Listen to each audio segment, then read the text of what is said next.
సంక్షేమాన్ని లక్ష్యంగా చేసుకుని ప్రభుత్వం అమలు చేస్తున్న పథకాలు రైతుల జీవితాల్లో కొత్త వెలుగులు నింపుతూ ఉన్నాయి. రైతు సోదరులు నేట్లకుప్పం చంద్రబాబు గారి యొక్క మాటల్ని ఇప్పుడు విందాం. చంద్రబాబు గారు.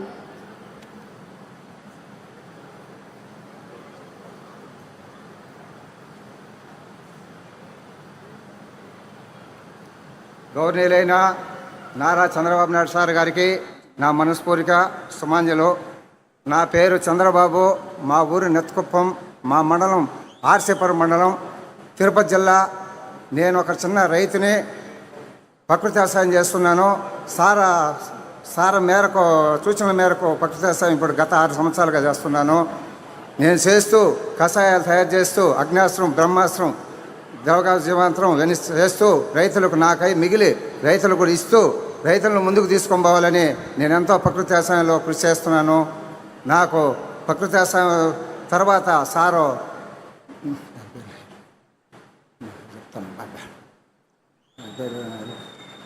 సార్ అవును చెప్తాను సార్, ఒక్క సెకండ్. అన్నదాత సుఖీభావలో నాకు పడితే విడత 5,000, పిఎం కిసాన్ 2,000, రెండో విడత 5,000, మూడో విడత 4,000, పిఎం కిసాన్ 6,000. నేను ఒక వికలాంగుడు. ఈ ప్రభుత్వం వచ్చినాక నాకు 6,000 రూపాయలు పెన్షన్ వస్తూ ఉంది. మా అమ్మగారు 92 సంవత్సరాలు, ఆమె వృద్ధాప్య పెన్షన్ ఒక 4,000 వస్తూ ఉంది. ఈ ప్రభుత్వం వల్ల 1,20,000 రూపాయలు ఒక సంవత్సరానికి నాకు కల్పించి సార్ నన్ను ముందుకు తీసుకొని పోతున్నాడని ఈ సభాముఖంగా నేను తెలియజేస్తున్నాను. ఈ చిన్న ఉపాసన రాశికి నాకు నమస్కారాలు సార్. రైతు సోదరులు నేతకుప్పం చంద్రబాబు గారి స్పందన అది. అన్నం పెట్టే చేతికి అండగా నిలవడం అన్నదాత సుఖీభవ పథకం యొక్క అసలు సారం. ఇలాంటి ఎన్నెన్నో సంక్షేమ పథకాలను రాష్ట్ర ప్రజలందరికీ అందిస్తూ 2 ఏళ్ల నమ్మకం, అభివృద్ధి, సంక్షేమం విజయోత్సవ సభలో లబ్ధిదారుల స్పందన వింటూ ఉన్నాం. ఇంటికి దీపం ఇల్లాలు, ఈ మాట మనందరికీ తెలుసు. మరి ఆ ఇల్లాలు ఆనందంగా ఉంటేనే ఆ ఇల్లు రాణిస్తుంది. మహిళ రోల్ ఎంతో ఇంపార్టెంట్ కదా. ఆమె ముందుకు నడిస్తేనే అభివృద్ధి దారితీస్తుంది. మహిళ కేవలం ఇంటి గడపకే పరిమితం కాదు, సమాజ నిర్మాణంలో ఒక కీలక శక్తి. మహిళల్లో ఆత్మవిశ్వాసాన్ని పెంపొందిస్తూ వారి కళల్ని సాకారం చేసే దిశగా కూటమి ప్రభుత్వం ముందుకు సాగుతోంది. తరువాత లబ్ధిదారు పులిచెల్ల నాగమ్మ గారిని రావాల్సిందిగా వారి మాటల్లో వారి అనుభవాన్ని విందాం. వేదిక మీద ఉన్న ముఖ్యమంత్రి గారికి, పెద్దలందరికీ నా యొక్క నమస్కారములు.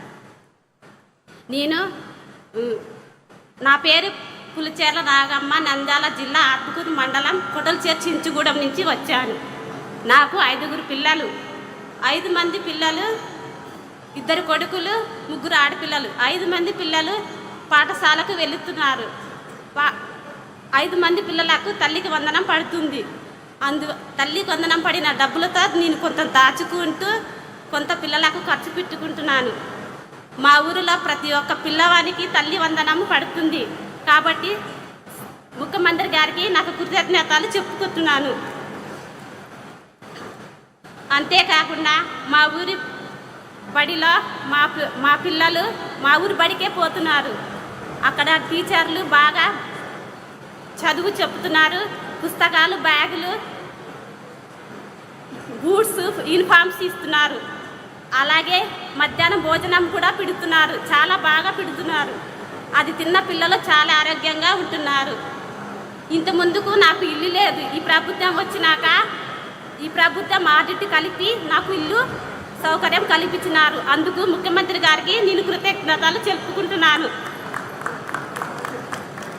ఈ అవకాశం ఇచ్చిన ముఖ్యమంత్రి గారికి, మా ఎమ్మెల్యే బుడ్డ రాజశేఖర రెడ్డి గారికి మరియు హెడ్ మాస్టర్ అయిన వెంకటేశ్వర సార్ గారికి కృతజ్ఞతలు చెప్పుకుంటున్నాను. పులిచెల్ల నాగమ్మ గారి మాటలు అవి. నిజంగా ఎన్నెన్నో పథకాలు మనమంతా చూస్తున్నాం. ఈ పథకాలు ఆంధ్రప్రదేశ్ రాష్ట్రంలో ప్రతి ఒక్కరికి చేరువ అవ్వాలి. ఆ సంక్షేమం ప్రతి ఒక్కరికి అందాలి. అభివృద్ధి పదంలో ఆంధ్రప్రదేశ్ పయనిస్తే స్వర్ణాంధ్రప్రదేశ్ విజన్ 2047 లక్ష్యంగా ముందుకు సాగుతుంది మన ఆంధ్రప్రదేశ్ రాష్ట్రం. ప్రధాని నరేంద్ర మోదీ గారు 12 ఏళ్ల పాలనలో వికసిత్ భారత్ లక్ష్యంగా, అలాగే విశ్వాస్ వికాస్ జన